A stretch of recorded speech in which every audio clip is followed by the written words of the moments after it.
Welcome to Conversatio, the Belmont Abbey College podcast. This podcast aims to form and transform our community so that each of us can reflect God's image. I'm your host, Bridget, and today I'm joined by Dr. Ronald Thomas, Associate Professor of Theology at Belmont Abbey College. Before we dive deep into the topic today, I'm going to let Ron more fully introduce himself. Yeah, thank you so much. I'm Dr. Ron Thomas, and so I've been at the Abbey about 15 years now, and I am teaching many things in the theology department.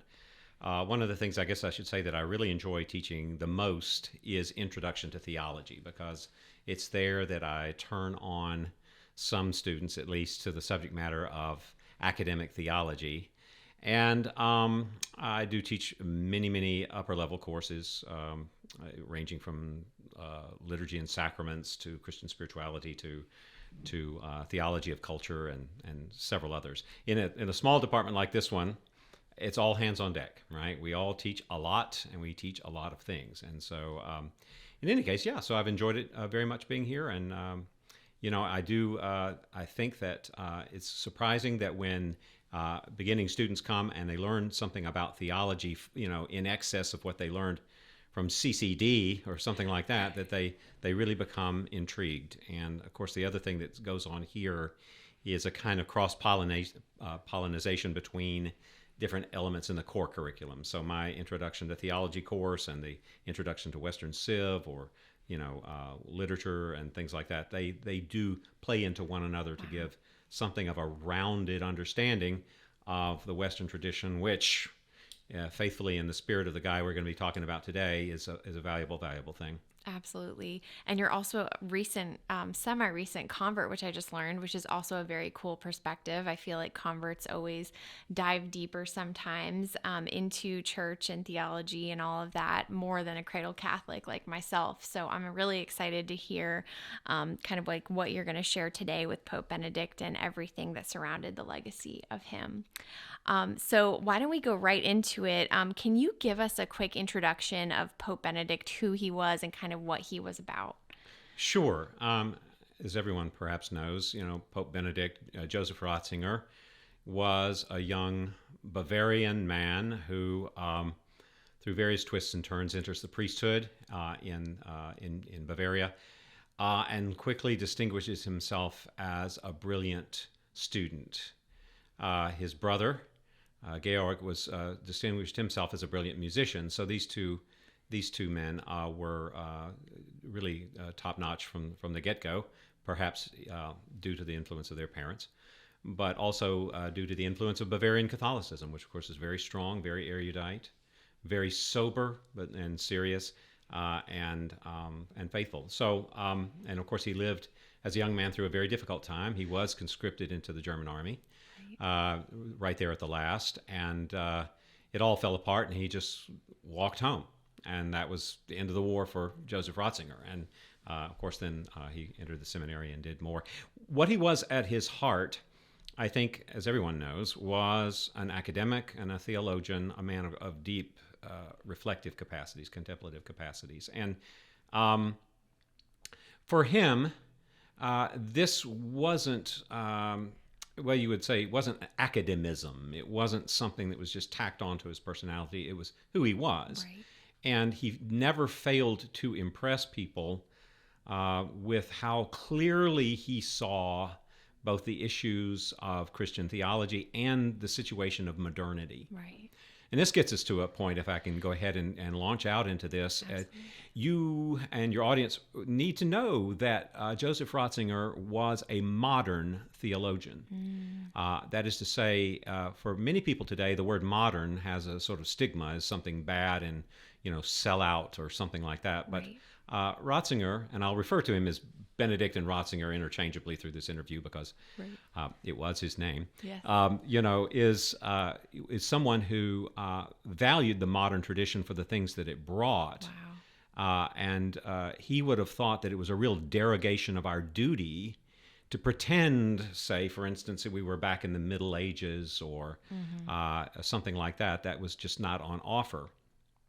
So what do I mean when I say he's a modern theologian? Well, I think the first thing is that he doesn't represent a kind of paint by numbers orthodoxy, right? He's not a living Baltimore catechism or something like that. Okay. He is a man who understands that the modern situation is brought about both by failures within the secular realm and failures within the ecclesial realm. Right. I mean, you live through, fascism or Nazism in Germany, or communism and so forth.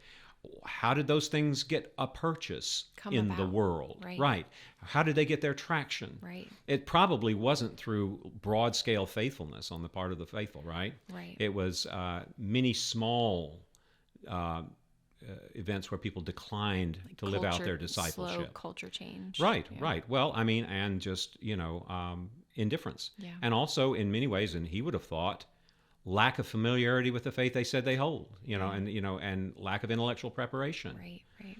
And this is a sort of a footnote, but it would be important for people to know, and many do know it, is that right before the generation of Joseph Ratzinger, you had a time of what was often referred to as anti-modernism in the Catholic Church, or neo-scholasticism, a whole realm of things which were very defensive in their orientation. Like, don't give me any of that modern stuff, or remember that the church and state are in cahoots, or whatever, and the church is the higher power over the secular. All those are great themes, but not necessarily applicable to the modern era. And those understandings, a kind of defensive posture in Catholic theology, was very brittle. Right? It's like, if you're all about what you're not going to be very vigorous or very effective. Okay. And so new generations of theologians, which would include Ratzinger or John Paul II or Henri de Lubac or Romano Guardini, just a whole host of leading lights, had a different view. Hans Urs von Balthasar. They rather thought that the modern world was less of a jungle that you had to hack your way through than a desert that you needed to water. And so what they sensed was a loss in modernity of some living verities, and instead of just sort of carping at modernity for all of its lack, they thought, well, let's give it the gospel in a more the word existential comes into view, a more existential form. That is to say, one that really has purchase in your life, where you really have skin in the game, right? Not just, well, I'm a Catholic and I'm all paid up and I got my card and everything like that, but no, I'm living it, and to some degree I'm suffering it. And of course, all the most important figures from that troubled 20th century were people who paid the price, right? Yeah. And so it's just so refreshing to hear you say all of this, because mainstream media kind of tried to paint his legacy as not modern in any way, that he was stuck in the past, and his theology was outdated, comparing him to Francis. So it is just beautiful to hear you say these things, that they are wrong in that sense, that he had apparently this way of marrying the old theology with the modern culture of where the reality of where we are. Yeah, quite right. No, that's an excellent point. There was nothing throwback or retrograde about Joseph Ratzinger. I mean, he was a peritus at the Second Vatican Council. He was very much of a man of the council, like John Paul II was, and was committed to its flourishing. And that seemed to be paradoxical to all kinds of parties, secular media, but also some within the church. And he also revived the catechism, correct, with the UCAT, the form of the catechism for younger folks, with I think it's called the UCAT, and I believe that was under Pope Benedict, that he wanted to bring about this easier to read version of the catechism, so folks my age and younger could digest it easier. And so I think that was a cool initiative as well. Well, I think there's just so many wonderful virtues of this man. Now, at the same time, it's important to remember that he had a very strong culture critique, right? Because if somebody is suffering from a disease, you don't really pull your punches and say, well, you'll be fine, everything's good.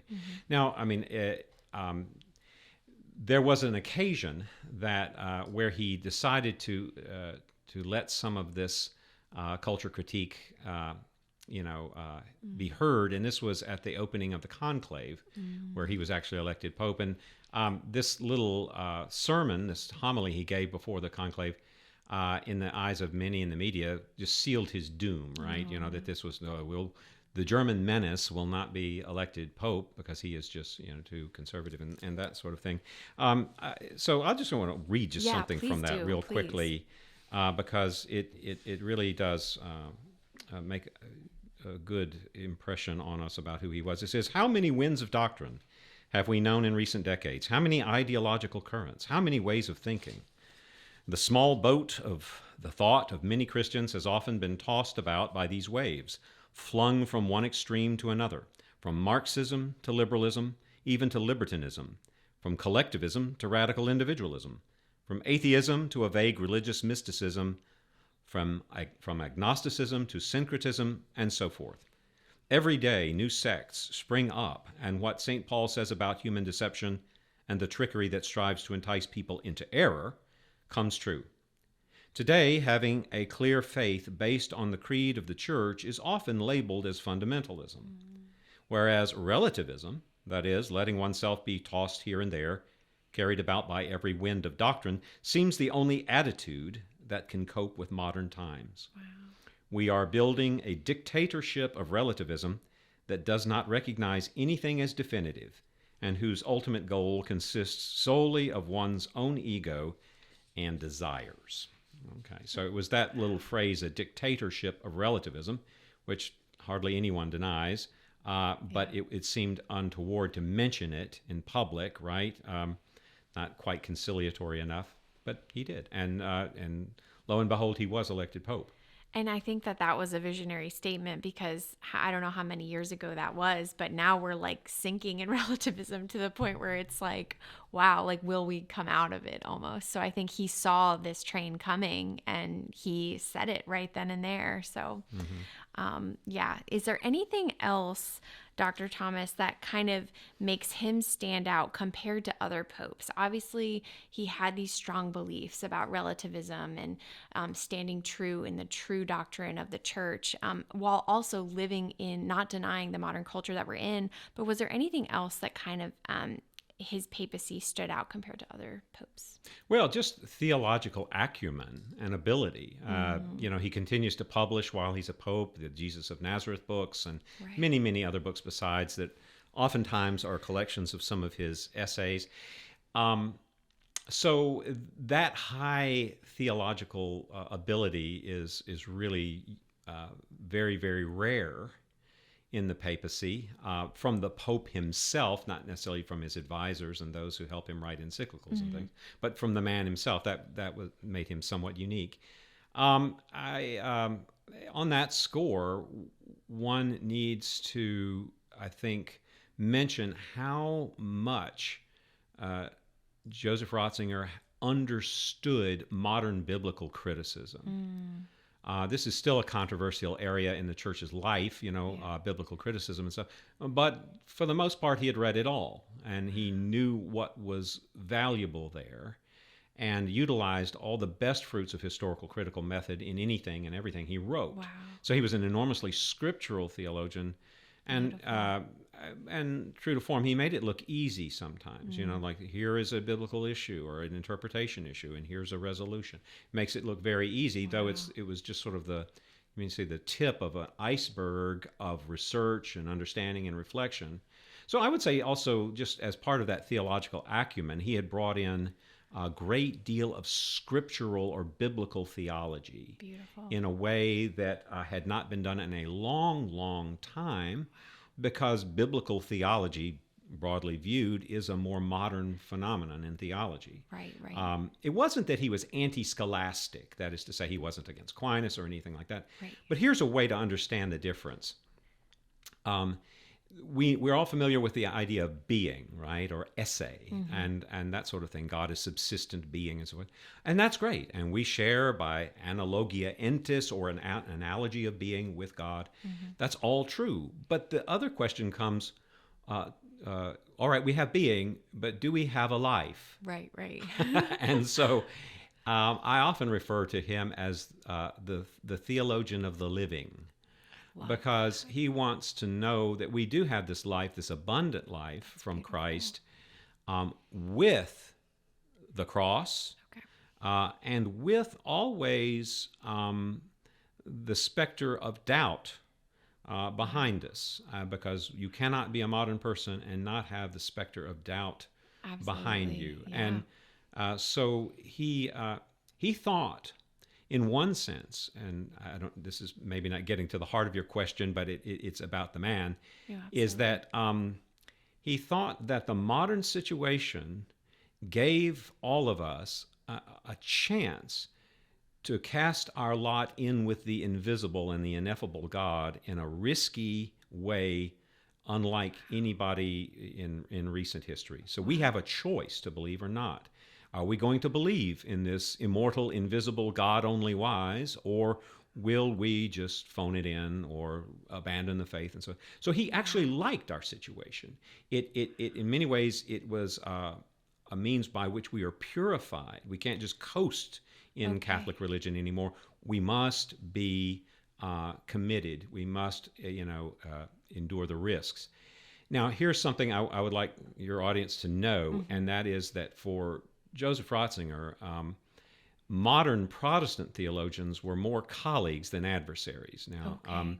and the reason this is because in the 20th century, a lot of very, very high level Protestant theology, which we often refer to as dialectical theology, Mm-hmm. and Catholic theology of the Ratzingerian kind of thing.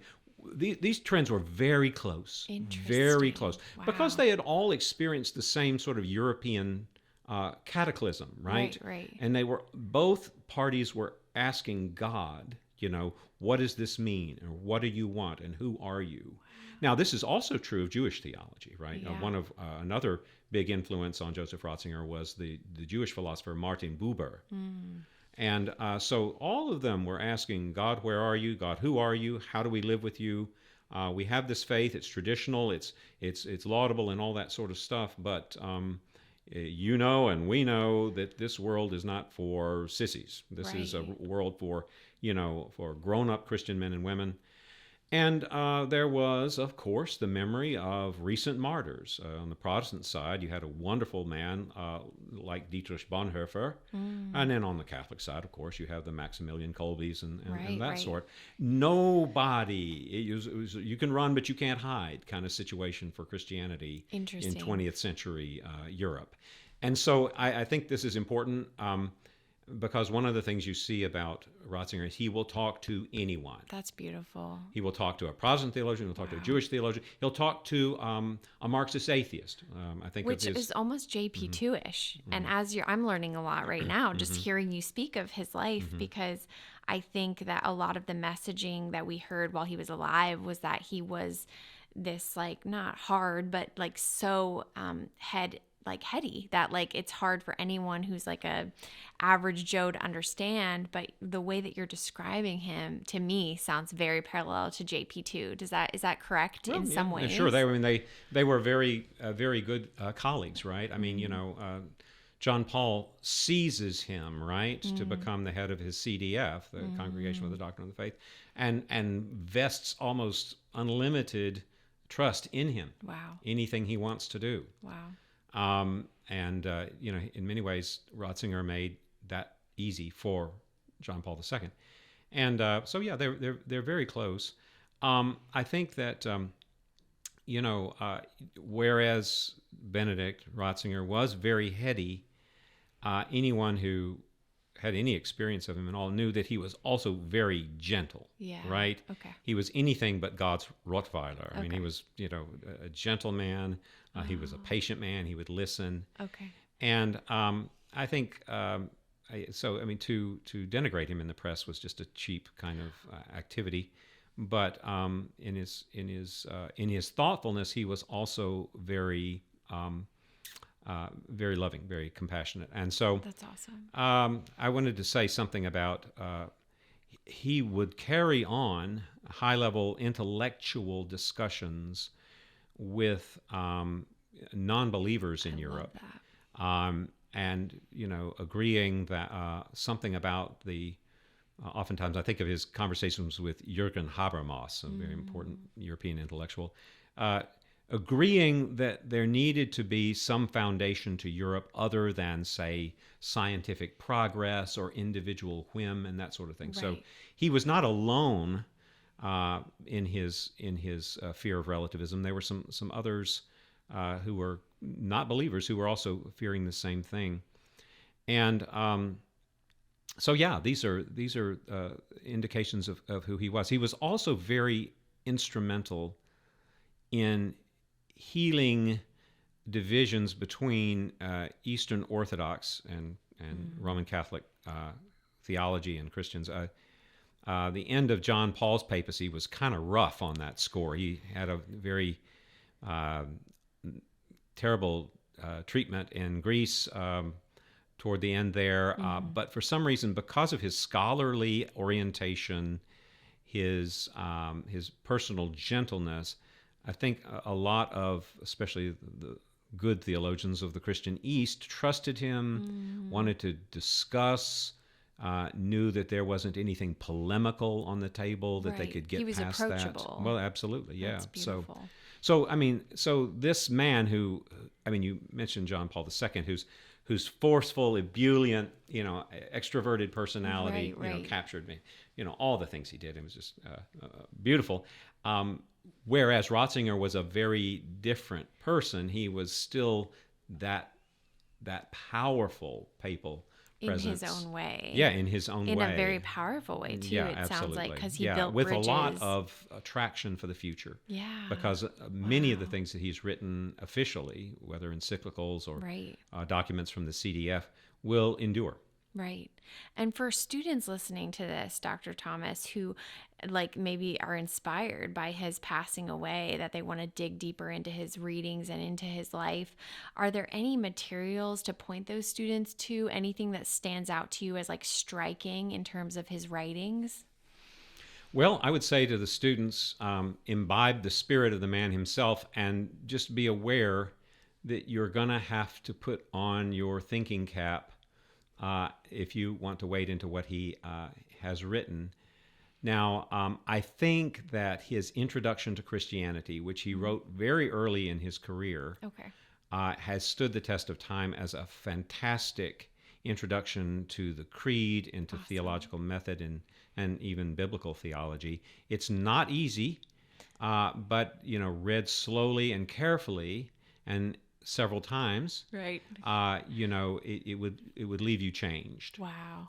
Because Intro to Christianity. yeah, his Okay. introduction to Christianity. And then, there are numerous books that were published while he was Pope that are collections of essays on cultural critique, or the things like Western Civilization, Today and Tomorrow, or Christianity and the Crisis of Cultures, Okay. or Without Roots, the West, Relativism, Christianity, Islam, Western Culture Today and Tomorrow. Various books, smaller, shorter, that anyone could access and They and sound be great. be edified about. If you want to be a modern Catholic, where do you invest your efforts, and where do you direct your thoughts? Now, you can go crazy. You can be angry about everything and upset about everything, and Right. and define everything in very vague, superficial terms, or you can get more close to the nub of where the problems start, Right. and then reform your thinking from there outward. And it sounds like he would be a great companion of thought for a Catholic living in Southern culture, in the Bible Belt even, because it sounds like he was able to have conversations with Protestant brothers and sisters. And I think that is a situation that Catholics in this area of the country find themselves in a lot of ways. So I'm inspired by this conversation, even to dig into his writings more, to be equipped for those conversations that do end up happening a lot in this area, I've noticed. So There are some more, would you say, devotional or spiritual writings of Benedict or Joseph Ratzinger that are well worth the read. I think Ignatius Press still publishes them. Things like "Behold the Pierced One," Okay. or another one that is called "Seek Things Which Are Above," "Seek the Things Which Are Above," and those are largely his sermons and so Okay. forth. And those are wonderful things to read. And we can add links of all of these books that we're Yeah. talking about in the show notes. So if Mm-hmm. you're listening and you want to order one or just dig deeper into one, we'll have these as a resource for anyone listening. Mm-hmm. And then to switch gears Mm-hmm. backtrack a little bit. I know that you're not a Vatican expert, Dr. Thomas, and no one expects that of you. But if you had to just make a general statement of what the resignation of Pope Benedict had on the church, could you weigh into the reaction and kind of any thoughts that surrounded that from you? Okay, very fine. Um, yeah, there were many reactions. Let's start with the ones that were negative. Um, many people found it hard to forgive Benedict, right, for retiring from the papacy. I think for one reason because they hoped that his influence would increase and increase and increase, and that and forestall some sort of relativism in the church. Um, Others because there are so many things, right, in the Catholic Church that seem like they're immutable, but they're really not. Now, there's nowhere anywhere where it's said that a pope has to serve till death, right? But it seems appropriate, right, to die with your boots on. Like, it's like, well, we're married until we die. Why you pope till you die? Right. Well, that analogy might not be very true. Interesting. And so, because they are different roles, right? He's a bishop till he dies. I mean, he's not denying his ordination vows, but is he pope? I mean, a pope is not ordained; he's installed, right? Interesting. In the old days, he was crowned, but Right. so it seemed to rub a certain kind of Catholic piety the wrong way. But of course, I would throw my lot in with him as somebody who understood, the Catholic tradition as well as anyone living could. Right. But anyway, that's people's feelings, right? So Yeah. that's what they feel, and so I think even at the time of his death, some were still going, God, I just really couldn't get over that, and so fair enough. That's where they are now. I think that. This is not exactly to the reception of what he did, but maybe more to the causes. He had been with John Paul for years, right, during John Paul's debilitated state, and a love for the church, in his mind, as we sort of think that he was thinking, meant to keep the leadership vigorous, to keep it as leadership, right? Okay. Especially if there's the give and take of politics like in any human system. Right. If there's that in the church, is it not important then to have your sacred leader be vigorous and on top of things and that sort of thing? I think he felt that outranked certainly any personal prerogatives he had. Interesting. And maybe even something sort of sacred but not dogmatic, like the Pope is Pope till he dies, and Right. and there was much talk, and I suspect in years to come we'll find out more. That he had some health problems that had frightened him, and thought, well, I can't. I can't do it. I can't deal with this. And then the Vatican watchers are the ones you'll need to consult about this. There seemed to be antipathy, right? Yeah. From certain members of the Vatican against him. And he was known to say to visitors and others, very candidly, that, his authority was not uncontested, and that, he found that he was often in somewhat of a battle. Yeah, right. He was a strong person, it sounds like, which is not a bad thing, but I think like up against the culture that we're in, it can seem stronger than it even was. He just had his I guess, beliefs. And I mean, I'm so inspired by him. I want to go back after this conversation and dig more into his writings, because I did admire him, even if it was from afar, even if it was as a young person. You see a strength in him that is attractive. I Right. don't know. There's something about it that he has really dug into the faith, into the catechism, and even the biblical connections of our faith too, which it sounds like, which is so beautiful. And then Pope Francis comes in, and so I guess the juxtaposition of the two. Do you have any thoughts on that, especially as a convert coming in and I guess learning about the papacy and everything? Like, what are your thoughts on kind of the juxtaposition of Pope Benedict Emeritus and then Pope Francis? Well, I mean, I think the best way that I could answer that is just by cursory observations about the relationship between the two of them. I mean, there seemed to be mutual respect between Francis and Benedict. At no time does Benedict utter publicly a peep, right, of Right. criticism against Francis. And he clearly knows that he has given that role up, and Francis occupies it, and God will do what God will do. So I think I am very impressed and grateful that Pope Francis seemed to be very attentive to Benedict, in all of his years of seclusion, marking his birthday and other things, sending him greetings, and they would exchange letters and so forth and so on. So There wasn't like an animosity that I at think least any was. animosity between the two of them would be entirely a fiction of the media.